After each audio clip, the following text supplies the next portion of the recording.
Paul says, I beseech you, look at that phrase in the middle. Here's the other part that we struggle with. The first part's prisoner. I hope I've softened that blow a little bit with the prisoner phrase. Let me try to soften this next one. That you walk worthy of the calling with which you were called. And what we've done with that part of the verse is that we have said the only way to walk worthy is to stop doing this, stop going there, stop saying that, and then you'll be worthy. And this has presented a message by which you're worthy when you live right and you're unworthy when you live wrong. So you're worth God's blessings if you're doing everything right, but you're not worth God's blessings if you're doing everything wrong. Take that message to the nth degree and watch how much joy leaves your life as well. Because what happens there is anytime you make a mistake, you feel like, well, God's no longer for me. I didn't walk worthy this week. If I didn't walk worthy and God's not for me, then God's probably going to be against me. Oh, no wonder my car won't start.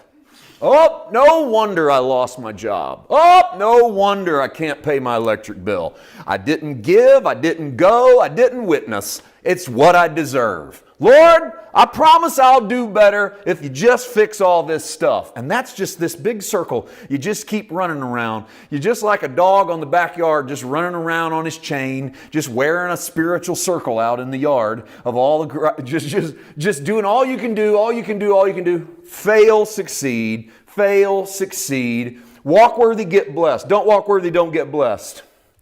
It's not what Paul says. It's not what Paul wants us to do, because that is a mentality like Israel in the wilderness, man. That's not new covenant, that's old covenant. You people do the good job, I'll give you the land. You people do a bad job, I'll take the land away from you. You don't do well, things won't go well for you. You do well, things will go well for you. That's the system of the world. The world has a word for that, by the way. Karma. What comes around goes around. You do this. Aren't you glad you serve a Jesus who's better than karma? That it's not just about you had a good week so you get a good blessing. Paul's injunction starts with prisoner. I belong to him, he belongs to me. Let's get that out of the way first, because if I don't belong to him, he doesn't belong to me. If he doesn't belong to me, I don't belong to him. But if I belong to him, then I do it voluntarily. That's half walking worthy right there. And he's obligated to take care of me. Now, if he's obligated to take care of me, then he's obligated to take care of me whether I walk worthy or not. Because you can't have one without the other. It can't be I'm a prisoner, but it only does me good if I do good. No.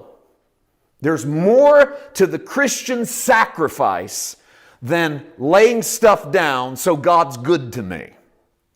First of all, the phrase walk is better translated live.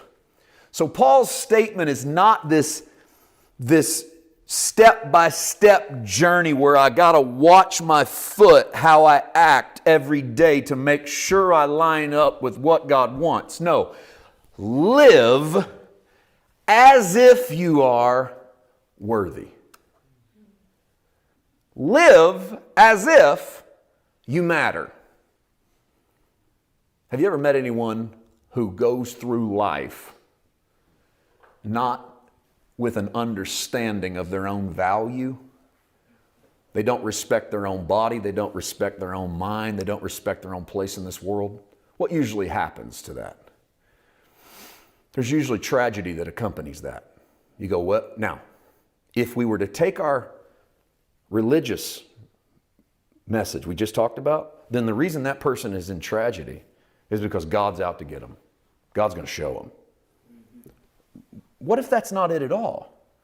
What if it's not God's out to show them?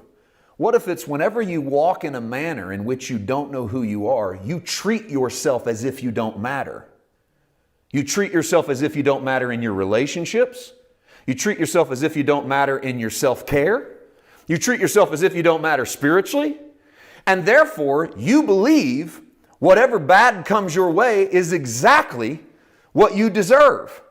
Because that's what I am. And what if you're dead wrong about what you are? What if you are worthy because of Jesus, and the injunction he's given you is live like it.